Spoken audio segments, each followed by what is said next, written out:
Welcome back to What's Next for Impact. I'm Meg Starr, Global Head of Impact at Carlyle, and today I'm joined by Macky Tall, Chair of Carlyle's Global Infrastructure, and Pooja Goyal, Chief Investment Officer of Carlyle Global Infrastructure. And today we're going to be talking through how Carlyle's navigating the risks and the opportunities presented by climate change and the energy transition on our journey to net zero and beyond. Thank you both so much for joining us today. Hi, Meg. It's a pleasure to be here. Thank you for having us. So to kick off, could you tell us a little bit about what your role is at Carlyle and what you do from an investment perspective? Yes, so I chair the Carlyle's infrastructure group, and it's a group that focuses on investment across many sectors, from renewable energy, power, energy from upstream to midstream to downstream, traditional infrastructure sectors such as digital infrastructure, transport, utilities. It's a long list of things that keep us busy. And my role is Chief Investment Officer of our infrastructure business. And just like Macky said, we cover all of these sectors in infrastructure as well as energy. And one of the most important themes across our business right now is climate change as well as the energy transition. Amazing. So Macky, to start with you, Carlyle recently announced that we were combining our energy and our infrastructure businesses into a global integrated platform. Can you walk us through a little bit about what the rationale was behind that and how that's helping us more effectively prosecute opportunities in the energy transition? Yes, it's a really important change in the sense that under one roof, Meg, you really have a very broad spectrum of sector and expertise, from the low end of the carbon intensity to the high end, working as one team. And what that allows us to do is really leverage optimally our leadership, our talent, our expertise, and in a very competitive environment, be able to actually better manage pipeline, show agility on opportunities. And as Pooja was mentioning, an energy transition, really have all of the skill set we need on both sides of the spectrum to be able to be well positioned to play that opportunity well. Yeah, one thing I hear Pooja say sometimes is that it's a transition, not a revolution. So it sounds like we need all of those pieces of investment expertise to prosecute that. Absolutely, we do. As you say, it's a transition. It is a process, and from that perspective, the operational skill set and capacity to really accompany our portfolio companies through that transition is extremely important. And that set of expertise and leaders like Pooja allow us to well accompany our investments and portfolio companies through that transition. So, Pooja, I want to move on to how we see this impacting companies. So we've seen that more than 90% of global GDP is now covered by government net zero targets. And we see more and more corporates every day setting climate goals, net zero targets. Carlyle set our own net zero target earlier in 2022. Can you walk us through a little bit about why companies are so focused on their climate positioning, energy transition, and how that is actually playing into some investment opportunities on your side? So broadly speaking, the energy transition, which is this transition away from carbon-intensive fossil fuels to arguably newer and more renewable sources of energy, is a transition that's going to play out over several decades. But more importantly, it's going to result in some serious challenges as well as opportunities. So if you are in the C-suite of a management team right now, and you are thinking about planning ahead for your business, not only for the next 5 years, but the next 10, 15, or 20 years, you need to think about your business being resilient to some of these challenges, as well as making sure that you're going to be capitalizing on some of the opportunities that are available to you. So first and foremost, I think management teams approach the energy transition from a risk management perspective. How do commodity price volatility impact their business? Business interruption due to, real threats to your real assets, for example. And then also, what will be your go-forward cost of capital because of how carbon-intensive your business might be. So I do think it is prudent risk management for these companies to be thinking about their energy transition.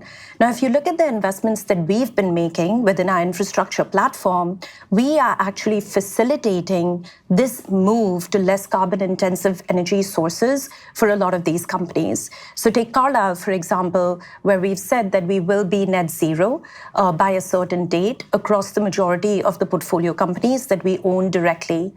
We have an investment in a platform where we're developing new renewable energy sources.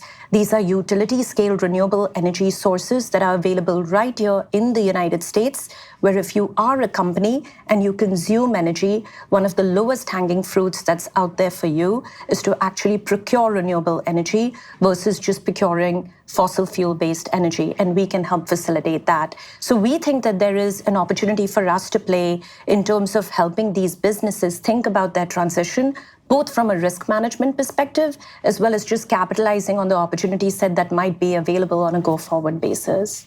That's really interesting. So Macky, I want to talk for a second about the concept of real emissions reductions versus on paper emission reduction. And I think that's something we've been seeing a lot in the investment industry, is that you can create emissions reductions on paper, potentially from divesting from certain sectors or your portfolio allocation decisions.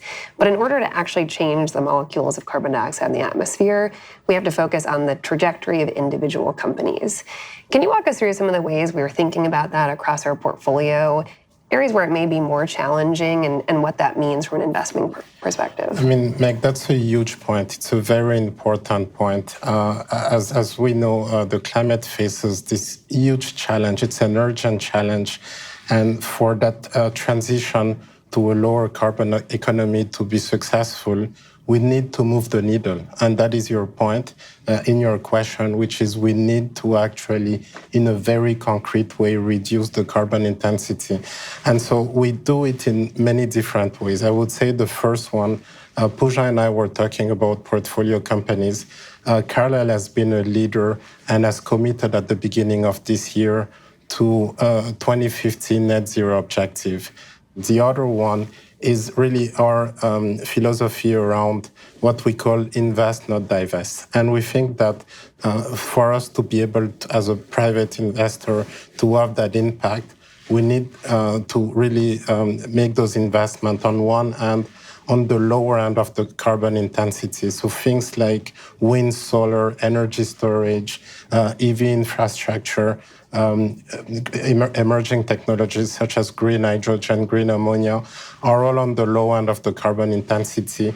And there is a need to continue to invest massively into that sector.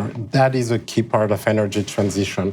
On the other part of the spectrum, we've heard a lot about divestment as the solution. And what we are seeing, and our colleague Jason Thomas has published, our global head of research, a paper that I would encourage you to really read, which really demonstrate that divestment effectively hasn't had as much of an impact as one would have liked, and in some cases has resulted in higher energy prices that we have been experiencing even before this terrible war in Europe.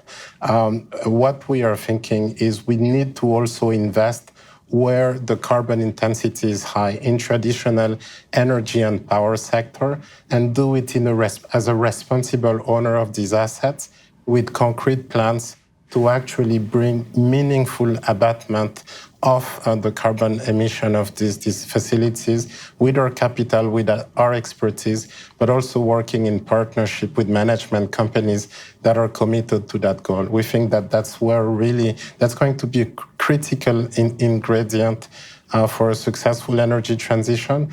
And of course, we also think that it's going to provide meaningful and attractive investment opportunities. Yeah, that's a really interesting point. And I think, Pooja, one thing we've talked about before is that the situation that's been going on throughout 2022 with the war in Ukraine, we've seen an increased focus on the topic of energy security. And I was wondering if you could talk us through how those kind of twin goals of energy security and energy transition are playing out in some of the investments you're looking at, and how companies are actually using the energy transition to help them navigate some of these technological disruptions they're seeing. Yeah, I mean, so up until now, or up until the start of the year, the focus very much as it related to the energy transition was on climate change. It was ESG and climate change driven. I would say more recently, the focus has been on energy security, partly because of geopolitical reasons, but also partly the pandemic has taught us that we need to think about securing our supply chain. So as a result, energy security is just becoming more and more of a focus right now. What I always say is that if you look at the investments that we're making, Macky referred to them, whether it's in renewables, electric vehicles, charging infrastructure, green hydrogen, or green ammonia, both from a climate perspective as well as energy security perspective. So I think you achieve both goals by doing this. Now, I will say that from a technology perspective, the one thing that Macky said is just incredibly important. He said that when you choose to invest, not divest, you need to do it in a responsible manner. And that responsibility is something that we take incredibly seriously at Carlyle.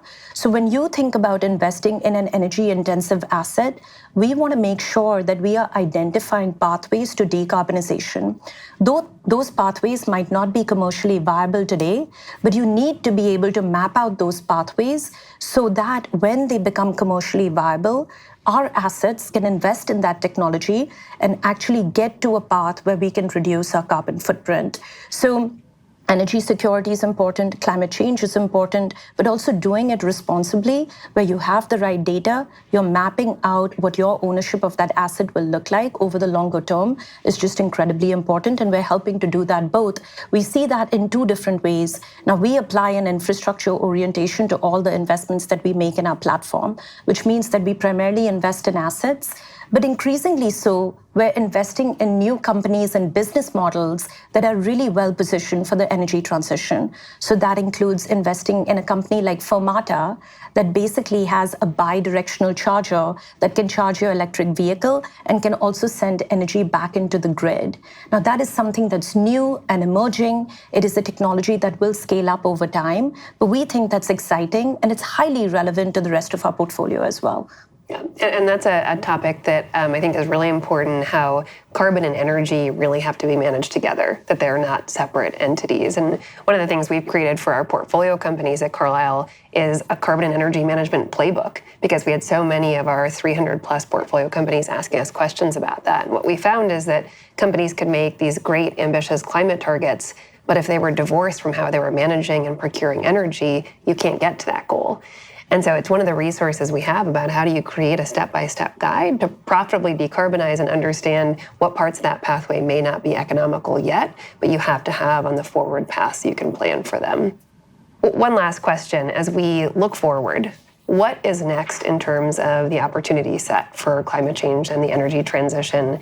What are you excited about? What themes are emerging? And where are you focused over the next 12 months? Macky, I'll start with you. Well, I would start just one point ahead, which is hugely important. Pooja has referred to data.